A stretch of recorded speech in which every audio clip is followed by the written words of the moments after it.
Hey guys welcome. అసలు ఈ universe అనేది నిజమేనా? మోడర్న్ సైన్స్ ప్రకారం యూనివర్స్ అనేది ఫిజికల్ లాస్కి లోబడి ఉంటుంది.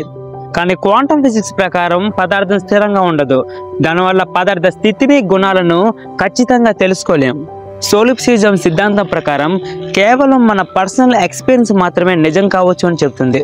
రెనే డెస్కార్ట్ అనే ఒక ఫిలాసఫర్ కాగిటో ఎర్గో సమ్ అనే ఒక పాపులర్ ఫార్ములాని చెప్పడం జరిగింది. దీని అర్థం నేను ఆలోచించగలుగుతున్నాను కాబట్టి నేను నిజంగానే ఉన్నాను అని. ఫిలాసఫీ లోతుల్లోకి వెళ్తే మాయ అనే ఒక భావన ప్రస్తావించబడుతుంది. హిందూ ఫిలాసఫీలో ఈ మాయ గురించి వివరించబడుతుంది. హిందూ ఫిలాసఫీ అనేది ఈ భౌతిక ప్రపంచాన్ని ఒక ఇల్యూషన్గా చూస్తుంది. అలాగే బౌద్ధ మత ప్రకారం ఈ విశ్వ అనుభూతి అనేది కేవలం మన మెంటల్ ప్రొజెక్షన్ అని అంటుంది. మన ఉనికి ఫీలింగ్స్ ఆధారంగా విశ్వాన్ని ఎలా చూడాలనుకుంటామో అది అలాగే కనిపిస్తుంది. మెకానిస్టిక్ యూనివర్స్ ప్రకారం ఈ విశ్వం అనేది పూర్తి యాంత్రిక వ్యవస్థగా పనిచేస్తుంది. అంటే అది ఖచ్చితమైన నియమాలకు గణిత పద్ధతులకు అనుగుణంగా పనిచేస్తుంది. భూమి, నక్షత్రాలు, గ్రహాలు వంటి భౌతిక వస్తువుల కదలికలు ఖచ్చితమైన ఫార్ములాస్కి అనుగుణంగా ఉంటాయి. ఈ విశ్వంలో మనం కంటితో చూసే పదార్థం కేవలం 5% మాత్రమే. ఇంకా 95% డార్క్ మ్యాటర్. సిమ్యులేషన్ థియరీ ప్రకారం మనం చూస్తున్న ఈ ప్రపంచం, అనుభవిస్తున్న అన్ని విషయాలు కేవలం ఒక కంప్యూటర్ సిమ్యులేషన్ మాత్రమే.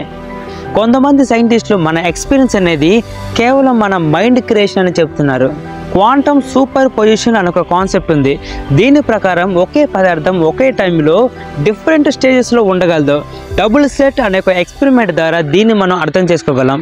థియరీ ఆఫ్ రియాలిటివిటీ ప్రకారం మనం గమనించే, అనుభవించే రియాలిటీ అనేది చూసే విధానం మీద మారవచ్చు. ఎగ్జాంపుల్గా మీరు చూస్తున్న పిక్చర్ అనేది 2 వేరు రంగులతో ఉన్నట్టు కనిపిస్తుంది. కానీ ఈ పిక్చర్ మధ్యలో మీ వేలు పెట్టి చూడండి, ఆ పిక్చర్ మీకు ఒకటే రంగులో కనిపిస్తుంది. కాంటెంపరరీ ఫిలాసఫీ ఒక ప్రశ్న వేస్తుంది, మీరు చూసే ప్రతిదీ నిజమేనా అని.